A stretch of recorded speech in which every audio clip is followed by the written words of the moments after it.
Awesome. Okay. So good morning. So thanks to Jan for inviting us to talk to you today. My name is Ron Neville. I'm a plant health survey biologist with the Canadian Food Inspection Agency, and I'm here with my colleague Diana. And Diana, perhaps you could just introduce yourself too, please. Yeah, good morning, Diana Moe. I'm a senior specialist with the policy and program section in the invasive alien species section, and I'm the program and policy lead for spotted lanternfly. So it's nice to. Thanks, Diana.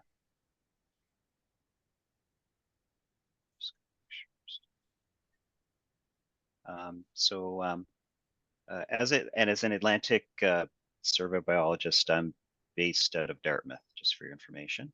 And I cover off providing support to our inspection staff and to collaborators and things like that throughout the Atlantic area, so the 4 Atlantic provinces. So today we're going to talk about the spotted lanternfly, and our plan is to provide you an overview of its biology, potential impacts, and its distribution. And we'll also outline efforts to prepare for the arrival of spotted lanternfly. So what's CFIA and others doing to prepare for it? And what are our proposed response and some of the challenges that we're faced with this pest? And finally, we'd like to share some ideas and give you some tips on things that perhaps you could do to help prepare for SLF yourselves. We'll do a presentation, and if you we'll have time for discussion at the end and respond to any questions, then we'd be really happy to do that. I'm sure many of you have heard of SLF, or spotted lanternfly. It's been in the news quite a bit over the last couple of years. Lots of different angles that have been portrayed, not just about the significant impacts of it, but trying to make light of some of the impacts that SLF has had, particularly in northeastern US. I personally have been quite found the stuff that Saturday Night Live has put out about SLF kind of amusing and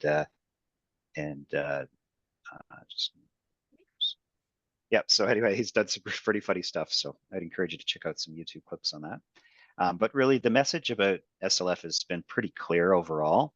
It's we don't see your screen. Oh shoot. Okay.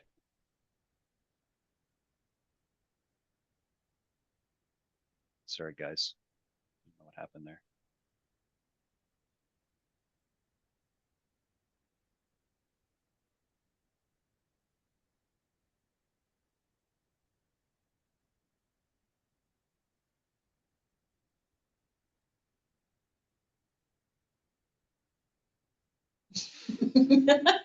Okay, take two. Okay, sorry about that. So just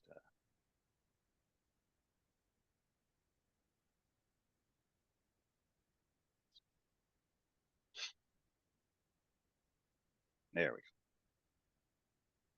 So where was I? I was just saying that the message has been really clear. SLF, it's a pretty insect. It's attractive. But really, it's a very damaging invasive species, and we don't want it to arrive in new areas. And really, the message has been: if you see it, kill it and get rid of it. And if you see it in a new area where it hasn't been found, to report it to the authorities.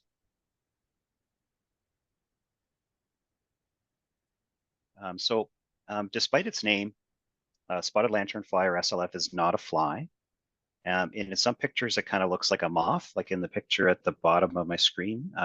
Looks a little bit like a moth, but it's neither a moth nor a fly. It's actually a plant hopper, and these are sap-feeding insects, and it's more closely related to an aphid than it is to like a moth or a fly. And its feeding causes both damage to its host, but it also can cause damage to plants that are around the host. And we call this kind of indirect damage. And what happens is that when SLF is feeding on a plant, it produces a lot of honeydew, and the honeydew and the oozing sap that come from its feeding can sort of fall to the ground in droplets and cover the forest floor, cover plants that are underneath those hosts. And then we have sooty mold that will grow in that environment, cover plants, and prevent them from photosynthesizing. So it's not just the actual active feeding on the plant, but it's kind of the impact it has in areas where it's established. And its feeding, of course, will cause a lot of damage too. Symptoms of feeding include things like wilting leaves, leaves turning yellow, canopies dying back, and vine death, for example, in grapes. So it has a lot of different hosts. Some of the preferred hosts include things like the tree of heaven, which is an invasive plant itself. It's not common in Atlantic Canada, but there are in southern Ontario and parts of BC. There's a fair bit of it established. It's pretty common in northeastern U.S. as well. But it also doesn't need tree of heaven to survive. It can also feed on black walnut. It feeds on maples and willows later in the fall, and of course it feeds on many different host trees when the SLF is younger, which I'll get into in a minute. The largest impacts really have been on grapes, and in the U.S. vineyards have observed reduced grape quality, yield loss, up to 90% in some cases of yield loss on their grapevines, and some of their vines have died without having when they haven't been able to treat them. So it's SLF is it's native to China and Japan and Vietnam, and it's also been introduced. Well, it's been introduced in the U.S., of course, but it's also been introduced into South Korea as well. And it's been a regulated pest in Canada since 2018. So where is the spotted lanternfly currently? You know, I attended a meeting it was back in 2015 in the U.S., and there was a fellow there that was from Pennsylvania that provided an update on this new pest that they had found in 2014 in Pennsylvania, and they were talking a little bit about what they thought it might do and how significant it was, and really the concern at the time was that it really could spread quickly and cause a lot of damage. And in that situation, that introduction was likely a situation where wood packaging or stone, I guess landscaping stone, was brought in to that area, and egg masses of SLF were likely on that material, and then it was able to establish around the place where it came in. So this is what happened when they identified it in 2014 in Pennsylvania. It was kind of localized in that area, but it has spread very quickly, and it's now present in 17 U.S. states. There's I guess there's a couple populations that are quite close to Canada, both in the southern Ontario area. So there's a population in Buffalo, New York, and then also in Pontiac, Michigan, which of course are very close to Ontario fruit and wine grow production areas. And it has been continuing to spread in the States. So the map there shows you kind of the current distribution as of January 16th, 2024. Because the U.S. has been dealing with this, we've been really watching how they respond closely, and we want to really understand their approach and the challenges they face to try and better prepare for what we might have to deal with if SLF or when SLF becomes established in Canada. And so we stay in close contact with our colleagues at APHIS, which is the Animal and Plant Health Inspection Service. So it's CFIA's kind of counterpart in the U.S. We stay in close contact with them, and we have been watching how they've tried different strategies to try and slow its spread. For example, many of the states have implemented quarantines to try and slow the spread of SLF to new areas. And then they've also tried to develop better ways to detect and to manage SLF when it's been established. So this is a picture that shows kind of the life cycle of spotted lanternfly, and it takes it has one life cycle per year. Now, if it establishes further south where there's no killing frost, it may be able to continue to survive. However, what we've seen so far in Pennsylvania, for example, it overwinters as an egg in the egg stage. So an egg mass that you see on the screen here that shows September to April. That's kind of the stage that it overwinters as. And then the hatch, and in Pennsylvania, where it's well established, the nymphs hatch in the May-June timeframe. So if we look at this life cycle and we start at the egg mass time, so we start in over the winter, the eggs can be laid on almost everything. So it doesn't have to be the host. It doesn't have to be a plant. It could be, wood packaging. It could be a piece of firewood. It could be the side of a pot. It could be, a canoe. It could be all kinds of different things. And the eggs can be laid on almost everything. They have about 30 to 60 eggs in an egg mass, and they're about 2.5 centimeters long. The mass is, and the eggs are covered with a creamy white putty-like substance. It kind of protects the eggs from drying out and helps them when they develop.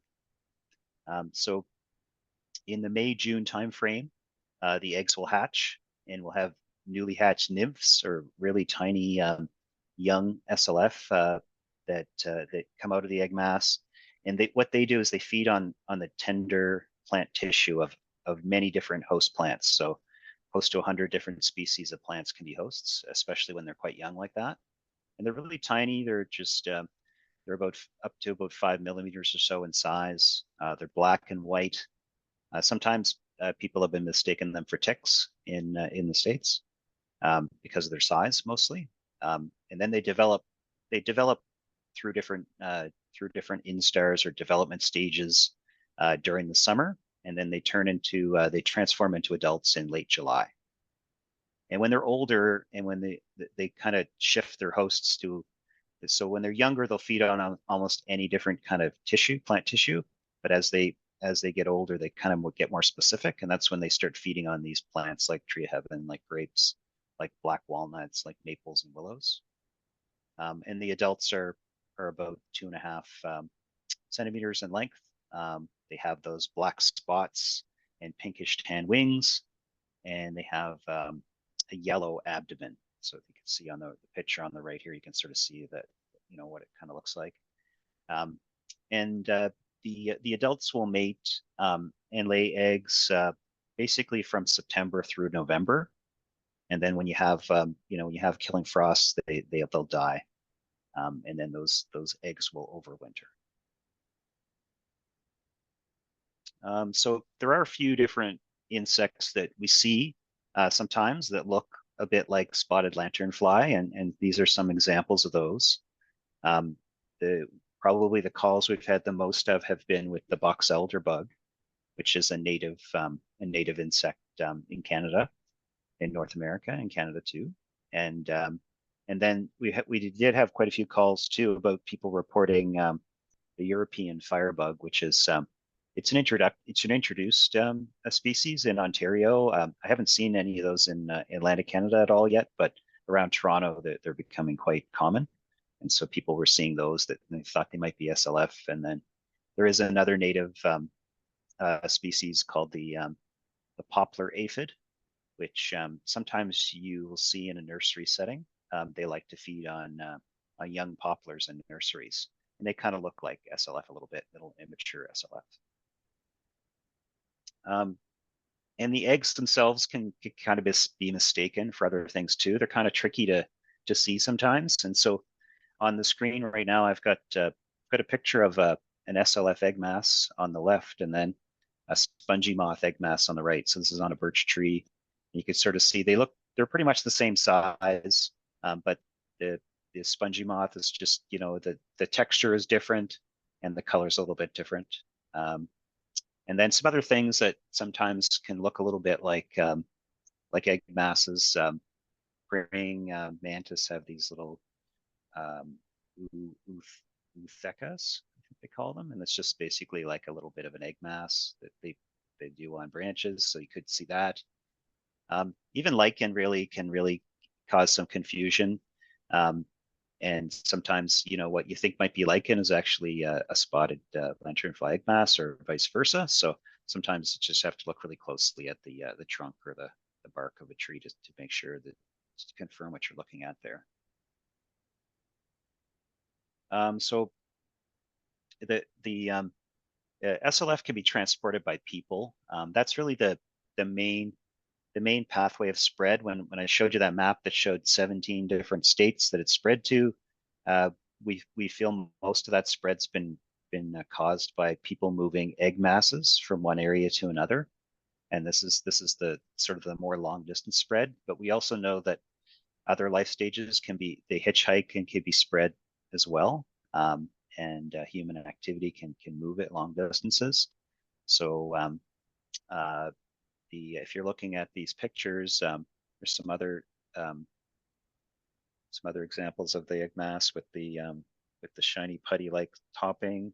These are the eggs, and then you see some adults laying eggs, and you see this truck's being inspected, and they're finding a lot of immature SLF on them. So they're really trying to have their vehicles cleaned. Some states have quarantine set up so that the trucks need to be inspected and cleaned before they leave. And then the egg masses can be sort of laid on everything there. Just a few more pictures, just as some of the other situations that we've seen, and just see them being laid on pretty much everything, and kind of get you some perspective on the size of those young, early instar, newly hatched SLF from an egg mass. They're pretty tiny.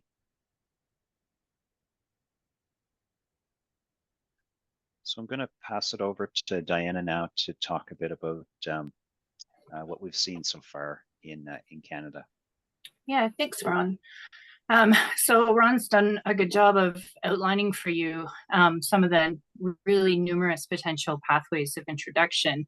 And given that the distribution in the US and that persistent reservoir that we're going to continue to see in the US, along with the great volume of trade and traffic that we have with the US, the proximity of spotted lanternfly to the border, we're really anticipating detection of this pest in the near future. It's really not a matter of if, but a matter of when. And while we haven't had any confirmed detections of spotted lanternfly yet in Canada, and by that I mean we haven't had live spotted lanternfly confirmed in the environment, there have been some sightings of spotted lanternfly in Canada over the last few years. We've had dead spotted lanternfly adults found by the public on some goods imported from the United States, on vehicles, on plant material, and on non-plant material. And there have been some findings on cruise ships that have called on Atlantic Canada. There have also been public sightings, reported live sightings in Fort Erie and Oakville in southern Ontario. But to date, as I said, no confirmed detections. This is a pest that is really on everybody's radar. Whenever we have a potential find, if it's reported on social media or reported to the CFIA, there's a lot of interest. Understandably, our partners, stakeholders, industry, media are all really interested. And so we've taken an approach with this pest that is a bit novel, and we've posted online an observation table, trying to make sure that we're letting people know that we are finding this, that we're taking these reports seriously, and what kind of things we're finding. We're really going to need an all hands on deck approach with this pest. So we're trying to get the message out there and let people know what we're finding in Canada. So that's now live on the website, and you can have a look at that. It'll be updated on a regular basis. Thanks, Ron. So in Canada, there are areas at risk, and we do have crops at risk from this pest. The areas that we predict are going to be at highest risk for establishment of this pest are southern Ontario, parts of Quebec, the interior BC, and may also include Nova Scotia and New Brunswick. There's a little bit of uncertainty about how high a risk those areas represent in Nova Scotia and New Brunswick. But there's been a lot of change with what we know about this pest. It's already establishing in areas where maybe we wouldn't have predicted in 2014. And so we're including Nova Scotia and New Brunswick in the area at risk for this pest. The areas that are at greatest risk coincide with the fruit and grape growing regions of Canada. So the largest impact we feel is going to be on the grape and wine industry, but there could be impacts also to the fruit industry, to ornamental nurseries, potentially to maple syrup and to forestry as well. In Canada, the wine and grape industry, in 2022, there was a report that came out that suggested that that industry is worth about $11.5 billion to the Canadian economy. So we're anticipating there could be a big impact on that industry from spotted lanternfly. And 96% of the Canadian fruit farms are located in the area at risk for this pest. There's been a lot of discussion about the impact on grapes. That's where the impacts are being seen. But because this is a sap-sucking pest and maples are one of the preferred hosts, there have been some red flags that maple syrup may be impacted. There's a lot of uncertainty with that at the moment. But because of the value of that industry and that crop to Canada, we're keeping a close eye on that as well. This is a pest that spends a lot of time on plants, on tree trunks. So we're concerned about logs being imported with spotted lanternfly. And the import of those Canadian logs to Canada from the US is also valued at about $300 million annually.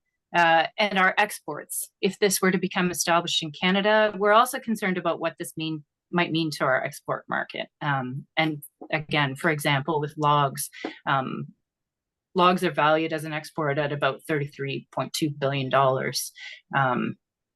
for Canada. So this is a pest that we're definitely concerned about for various sectors and actively trying to keep out of Canada.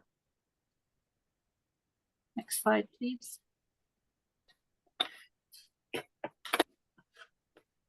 So I'll talk a little bit about what is happening in Canada. First off, there's a lot of collaboration. This is not a pest that CFIA is dealing with alone. We do have within the CFIA an internal working group that was established in about 2020.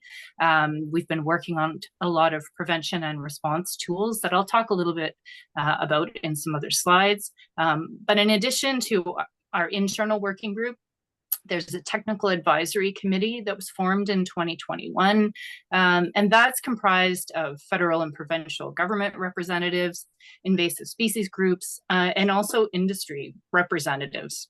And there are 3 working groups with that fall under that TAC, working on communication, treatment and response, surveillance, research, and there's a new working group that may be formed soon, which will be a science advisory council as well. In addition to the work in Canada, CFIA and APHIS, our US colleagues, have formed a bilateral working group. We have been working with them a lot in the past, more informally, but now we have a formal bilateral working group established, really trying to look at, where can we harmonize our approach? What's worked in the United States that we might be able to implement in Canada? We're also trying to get a better picture of what the US requirements might be if spotted lanternfly were to be detected in Canada, what that might mean for our exports, and can we look at having some transparency about that before it even happens. So those are all really important collaborative working groups that are established. As part of that work, there's a lot of work ongoing with communication efforts. Raising awareness about this pest is going to be really critical to our prevention and response activities. So that raising awareness has happened at a very broad level, not just within the CFIA, but trying to get the message out to as many people as possible, trying to have as many eyes as possible looking for this pest. And then there's also been really targeted outreach to some of the sectors that we maybe don't engage with always on a regular basis: the transportation sector, the rail industry, the trucking associations, large importers of maybe non-plant goods as well, because of all the pathways that Ron introduced earlier. We're trying to get this message out as far and wide about what to be on the lookout for, and then also to where to report, how to report this back to the CFIA. And then through that technical advisory committee, that group has also worked on a joint communication framework. So looking to see who are all the contacts with some of our partners, how can we get messages out quickly, who needs to have this message. So trying to get that established before we have a detection and a response occurring. Next slide, please. I'm happy to say that we now have treatment options available in Canada. If I'd been giving this presentation to you a year ago, it would have been a different story. At that time, we didn't have any registered pesticides available for spotted lanternfly in Canada. But working through that technical advisory committee response and treatment working group, the CFI took the lead on treatment options for spotted lanternfly in non-crop areas, and the provinces took the lead on looking at treatments for the crops. And we now have treatments available in both crop and non-crop, for crop and non-crop detections, and that work is ongoing. You know, we do have some products like Altus that can be used for nymphs and adults on ornamentals and in outdoor landscape situations.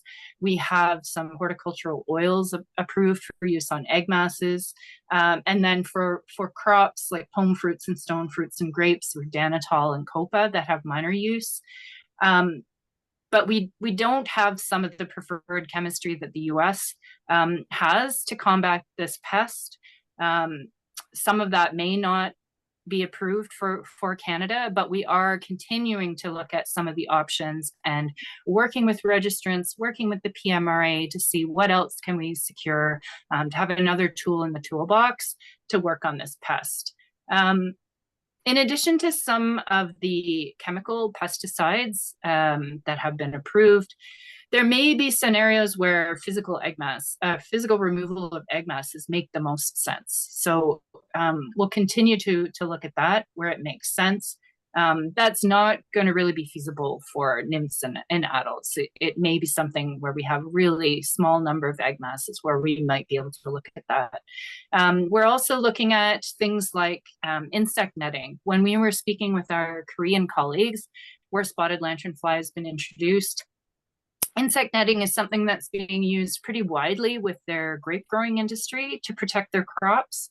And it's something the US is looking at as well. So we'll continue to consider that and speak to the response and treatment working group. I know some of the provinces are looking at developing best management practices. So all of these treatments will be something that will be looked at for going into some of those best management practices. In the US, there's ongoing research into biological control options. Nothing has been approved yet, but that work is ongoing, and we're optimistic that in the long term, there will be a biocontrol available for spotted lanternfly.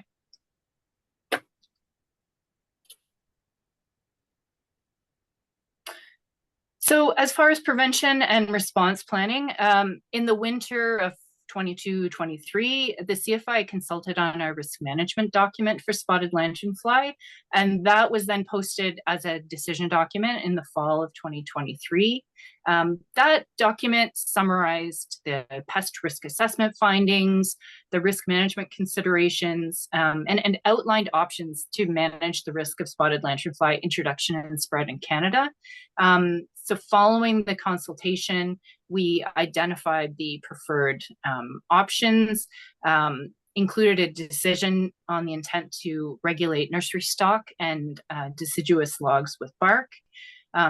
That is online. I do have a QR code there that will take you to that risk management decision document. The RMD outlined CFI's plan to respond to detections where we have localized, isolated incursions, and where that approach is going to change once we have established populations. And at that point, we would look to establishing a regulated area in Canada.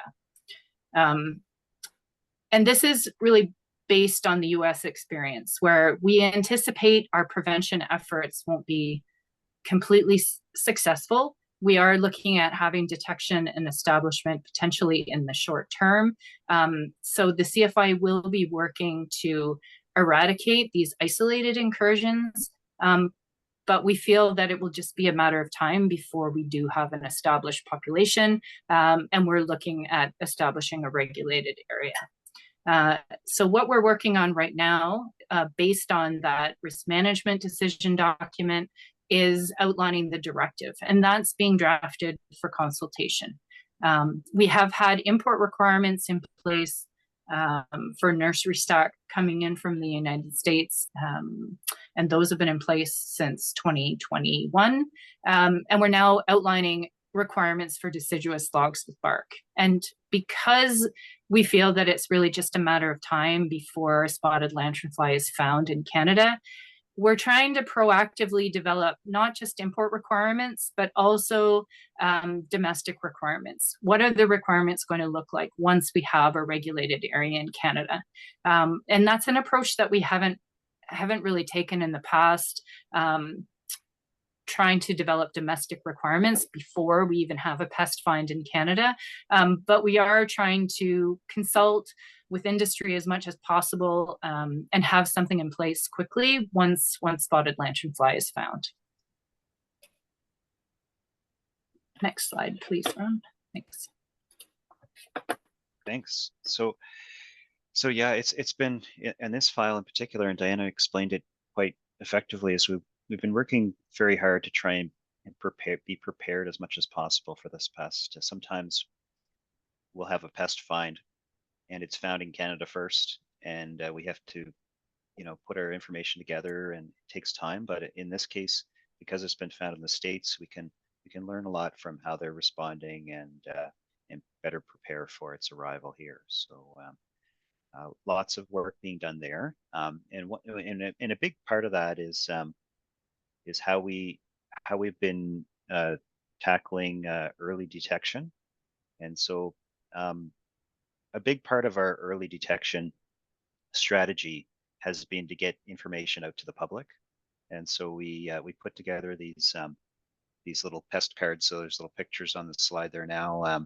These are like little credit card sized cardboard cards that we make available, and I can send you some, Jan, if you'd like to share some with your members. And it's just like a little pest information, just to make people a bit more familiar with what to look for, and how to report if they find SLF. And with a pest like spotted lanternfly, it's just so recognizable and so kind of flashy, and we really we feel this is an important one to get into to engage the public about. But also what we're doing from an early detection perspective is we've enhanced our import inspections to include looking for signs and symptoms of SLF. So looking for egg masses and looking for life stages of the pest, not just on plant material that comes into Canada, but anytime that we're doing an import inspection of any kind of commodity, we've given those inspectors information about SLF. And then we're also putting a lot of effort into surveillance. So we do surveillance for a lot of different pests in Canada, and for SLF, we have some sites that we're just looking for signs and symptoms. Other sites we're doing trapping, and I'll show a map that shows kind of the network that we have on the next slide. And then finally, we're responding to reports from the public, or reports from industry when they think they may have found SLF, and that's been something that's been very helpful. When we're out doing our survey work, we're kind of focusing on areas that have host material at risk. So areas that are, it could be near vineyards, could be most definitely near urban areas as well, because we're finding that with the pathway of people being involved, areas around urban areas are likely to be areas that that we may see an introduction first. So we focus on those. We also do have our staff look for Tree of Heaven. If they find Tree of Heaven, we get them to mark that in iNaturalist, so that there's a record of that invasive plant on the landscape. We don't have any records that I'm aware of in the Atlantic yet, but that's something that we're keeping an eye out for. So this is just a snapshot map of the survey effort that happened, uh, since since the spring of 2023. So kind of operate our periods on kind of the fiscal year. So it's like sort of April 1st to end of March. And so this is our survey effort. And there's a picture on the bottom left that just shows a band that we've been putting around some trees. That's the trap. That's the trap style we've been using, where trees are banded, and it's kind of a sticky trap on the inside. And as the insects migrate up and down the tree, they can get stuck in there. So that's one strategy we're using. And then we're using visual surveys. And so on this map, the shaded areas with the green and the blue and the kind of the pinkish colors, that's the area that's represented where it is in the US. And then the kind of the orange and purple points are different types of survey work that we've done in Canada. So we've combined SLF surveys with some other surveys we do. We do another survey for a wood boring insect, Asian longhorn beetle, and because it also targets urban areas, we're kind of looking for both at the same time. So that's the orange dots, and then the purple ones are areas where we specifically seeked out places to look for SLF. So what can you do? Well, finding populations as early as possible is really our goal, because it gives us time to respond. And so I would just encourage to be aware of what SLF looks like. The slide here is kind of nice because it shows the comparison of which life stage you'll see at different times of the year. So this time of year, we're really looking for egg masses. That's really the life stage that we could see. And we could see some dead adults, but we wouldn't expect to see any live adults or any live nymphs. But as the season goes on, we can see that those different life stages change. And so that's kind of that's something to be aware of, the different times a year that you might see the different life stages. And so we would encourage folks to sort of incorporate looking for SLF just as part of integrated pest management activities that take place at say whether it's a nursery or whether it's a different operation. And if you have plant material that's coming in, if it's coming in from anywhere really, just to have staff be aware of that it could be associated with SLFs. There could be egg masses on the pots. There could be adults that are mixed in with the plants. So it's just good to scout trees in nurseries and look on properties for SLF, and looking for these. And if you do find something that you think might be SLF, would really it should really be reported to the CFIA. And there's we have on our website, and I can put the link in the chat, or you could just take a picture of that with your phone, and it'll go to our website. But there's a green button here, and it just says report spotted lanternfly sighting, and we just encourage you to do that. And if you do see signs or symptoms, if you could take a picture, we'd really like to see a picture of what you see. It really makes follow-up much easier. And if you happen to find one, if you can collect it and put it in a sealed container, that would be ideal. If sometimes what I'll do, I'll encourage people just to, if you put it in a bag and put it in the freezer, or you can, put it in a little plastic container and throw it in the freezer. That's always a good way to preserve the insect. And then, if you report it to on our website, we'll have an inspector pop out and get back to you about what you've seen, and then maybe pick up the specimen, and then can help do some follow up in case there's a population or something establishing that we want to know about.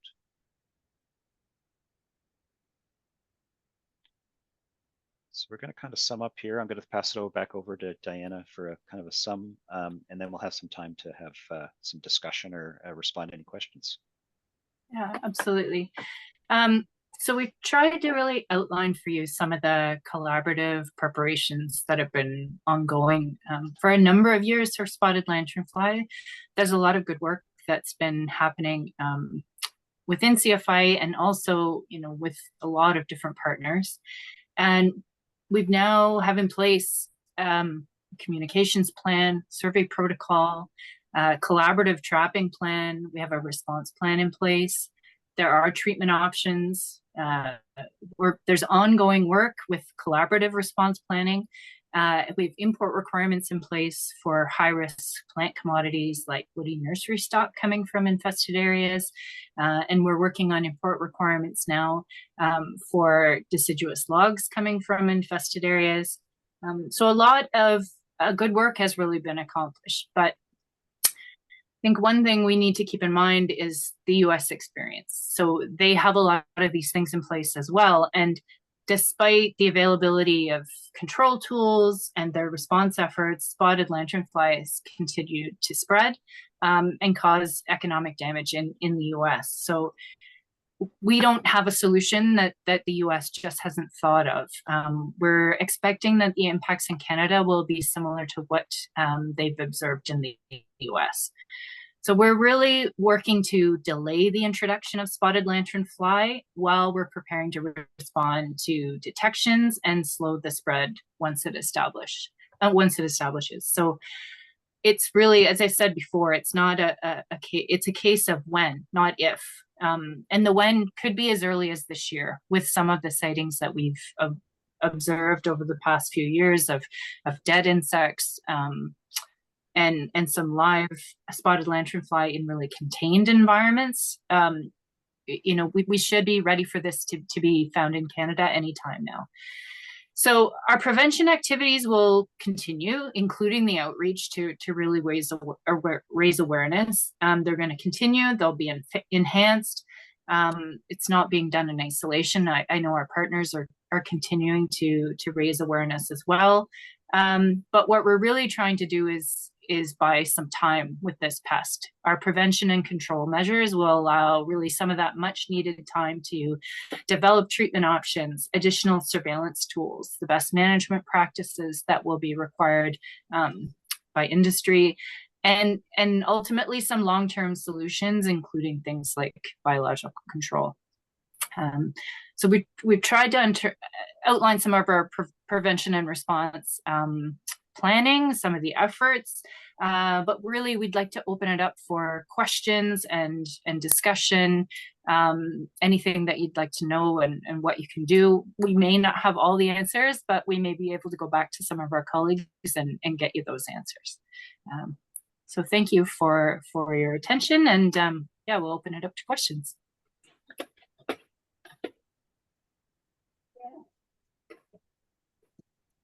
Any questions? Does anybody have any questions?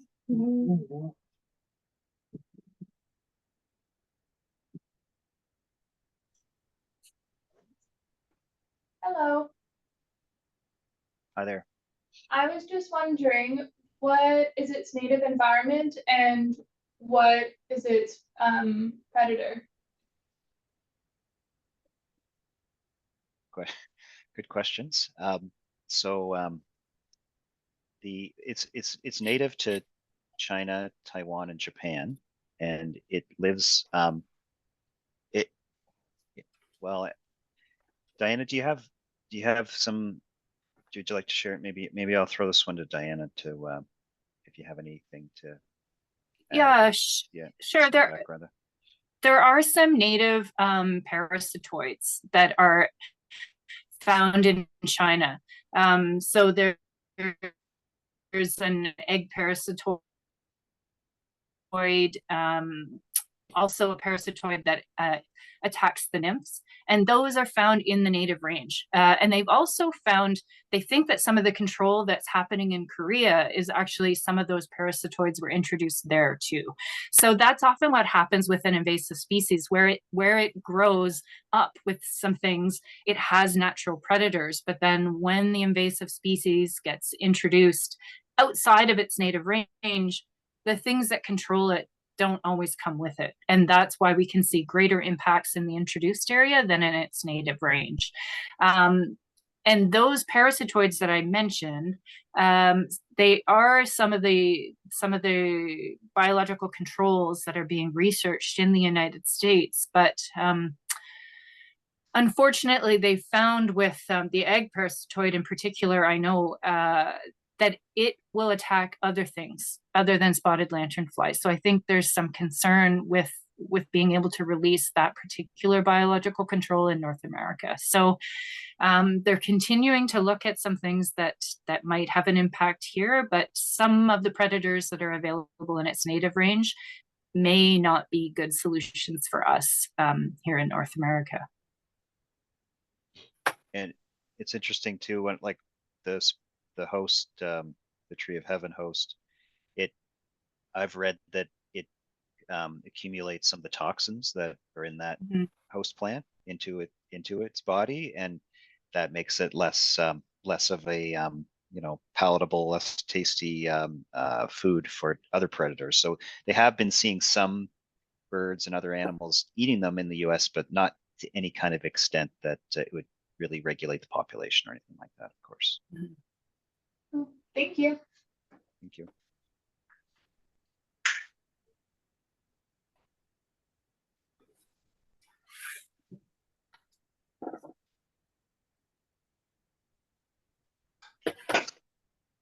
I don't think we have any questions. Okay, that's okay. Thank you. If anyone has a question at a later time, Ron and Diana, are we able to maybe send a sheet to you or an email ask? Of course. Yeah. Okay. Absolutely. You're welcome. Yeah. This Yeah. was really great. Thank you. I don't know if I'm going to say I enjoyed it. I enjoyed it, but on this particular bug, whoops. I appreciate you both taking the time out of your day to do this. And I know that we have a lot of people that wanted to join that were unable to. I think they're still plowing out. So That's great, Maybe James. one So last we'll send, thing that I could, go ahead. oh, Yeah, go sorry, ahead. Ron. No, go ahead. I was just going to say one last thing. I mentioned the directive that's under development that we're working on that will have requirements for logs, but also for nursery stock. I know that if your members are importing from the US, they're probably very well aware of the import requirements, but we are working on domestic requirements as well. And I know my horticulture colleagues are going to be reaching out to have some discussions about those requirements. So you will see something coming in the near future, and we would really encourage everybody to provide us any feedback that they might have. okay, absolutely. Well, if there's anything we can do as far as our membership, like lists or anything, I'm sure you probably have everything, but please feel free to reach out. We're happy to help. Great, thanks. Excellent. Anything else? Nope, I'll send you our contact info and a link to the website there right after, Jen, and thanks Excellent. again. All right. Thank you, everybody. Thank you. Have a great day. Thank See ya. you. Bye.